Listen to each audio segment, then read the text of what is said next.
Capítulo 19 Nas selvas. Finalmente o barco ancorou na baía. A viagem pelo rio terminara. Era um prazer poder exercitar as pernas entorpecidas após aquela longa viagem em um pequeno barco. Olhei em redor e pude então contemplar as selvas majestosas que pareciam impenetráveis. Apenas um estreito caminho avançava e sumia entre aquelas muralhas de vegetação, dando passagem ao viajante para lugares desconhecidos. O ar estava úmido. Quando ouvi todos aqueles sons característicos das selvas, eu os traduzi como uma saudação de boas-vindas. No momento de me despedir do barqueiro, este perguntou se eu tinha alguma arma para me defender. Seria bom o senhor levar alguma arma, disse-me ele, levando em consideração o que tinha acontecido com outras pessoas. Prefiro confiar inteiramente em Jesus, respondi. Se eu andar armado, os moradores terão razão para desconfiar de mim. Se sou pregador do Evangelho, um mensageiro de paz, tenho que viver de acordo com o que ensino. O barqueiro procurou no fundo do barco um pequeno machado e ofereceu-me para que eu o levasse. Agradeci e disse-lhe que se tivesse de descascar alguma fruta, para isso eu tinha um canivete. Ambos estávamos com pressa. Ele tinha um longo percurso de regresso pelo rio e eu tinha diante de mim várias horas de caminhada a pé. Despedimos-nos e desejamos um ao outro as bênçãos de Deus. Quando o barco se afastou, o remador solitário olhou para a terra. Fiz um gesto com os dedos, apontando para o céu, indicando que se não nos encontrássemos nesta vida, o céu seria o lugar de nosso encontro. Estava eu inteiramente só nas selvas. Qual a distância da morada mais próxima, eu não sabia. Os irmãos me haviam orientado que eu deveria seguir por aquela vereda, pois não havia outro caminho. Eu não podia errar. Advertiram-me de que tinha de atravessar um pântano e que eu não podia parar estando sobre ele, pois se parasse afundaria irremediavelmente. Quando alcancei o pântano, tentei atravessá-lo, porém as pesadas malas que eu levava dificultavam a travessia. Notei que meus sapatos se enterravam na lama e não me deixavam andar. Resolvi tirar os sapatos até chegar ao outro lado. Após grandes dificuldades, consegui passar. Várias vezes tive que colocar as malas no chão pantanoso e puxar uma das pernas que começava a afundar.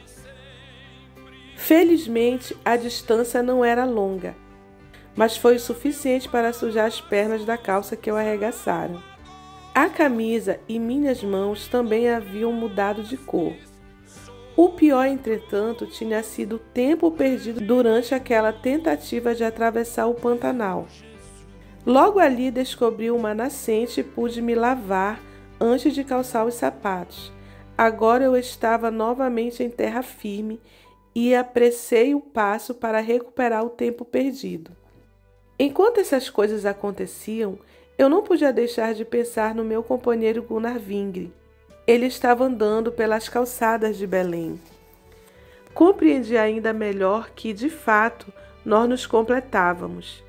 Deus me havia proporcionado um físico forte para servi-lo naquelas inóspitas regiões, enquanto Gunnar Vingre fora dotado das qualidades de bom pregador e pastor, próprio para cuidar de igrejas e congregações, trabalho não menos importante do que o meu nas selvas. Concentrei-me a pensar nas instruções que os irmãos tinham me dado antes de partir. Eles me advertiram e me explicaram quais eram as feras mais perigosas, como era possível reconhecer-lhes os rastros, quais as serpentes mais venenosas e quais as que trituram suas vítimas. Aquilo era um amontoado de pensamentos desagradáveis, porém úteis para minha defesa. Quanto às onças, havia 3 tipos. As onças pretas e malhadas, diziam, estavam sempre em busca de alguma vítima. Quanto a marrom, estava somente quando estava com fome. Porém, naquela hora, pareceu-me muito mais difícil defender-me contra os insetos e animais menores do que contra as feras. As formigas, 24 já tinham feito algumas visitas às minhas pernas, acompanhadas de suas parentes. E que festa elas não faziam cada vez que me mordiam com toda a força. Os irmãos me haviam recomendado que não andasse descalço. Só me lembrei disso quando senti espinhos nos pés. Concluí que havia pisado em algum cacto. Procurei tirar os espinhos, porém só conseguia extrair os maiores, pois os pequenos eram centenas e o tempo passava. A natureza naquele local era maravilhosa. As árvores gigantescas, com suas copas orgulhosamente estendendo-se para o céu, impediam que o sol que brilhava nas águas penetrasse a folhagem espessa e maciça. Fazia bem à vista e ao espírito caminhar à sombra da vegetação. As borboletas enormes, de asas azuladas, tão comuns no Brasil, eram abundantes naquela região. Os pássaros também eram muitos, variados e grandes como eu nunca vira antes. Enquanto eu estava admirando todas aquelas belezas, repentinamente um macaco desceu de uma árvore, sem demonstrar qualquer receio de mim. Olhou-me durante muito tempo, antes de voltar para o local de onde descera. Quem sabe para contar aos parentes o grande colosso que tinha visto. Alguns trechos daqueles bosques fizeram-me lembrar dos bosques que eu conhecia na Suécia.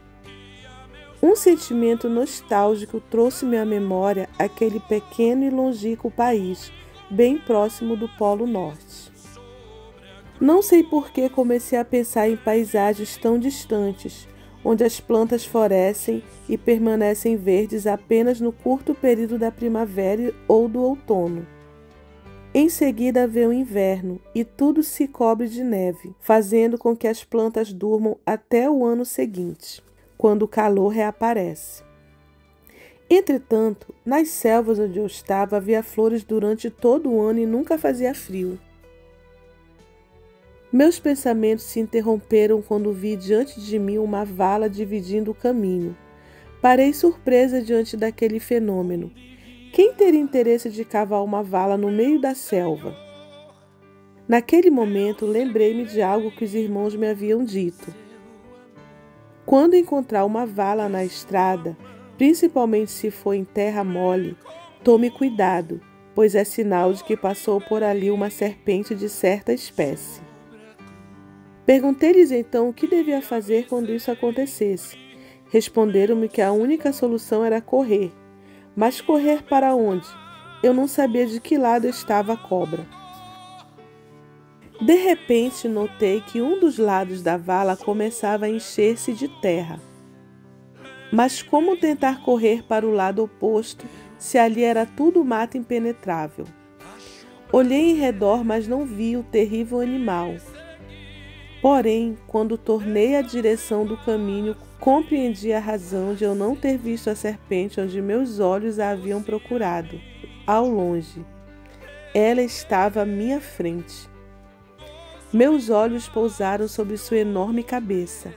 A visão daquele monstro fez com que eu me sentisse frio e imobilizado.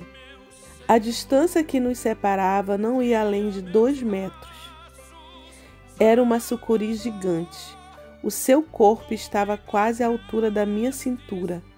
Ela levantou a cabeça até chegar à altura da minha. Não sei o que pensei naquela hora. O meu cérebro parecia paralisado.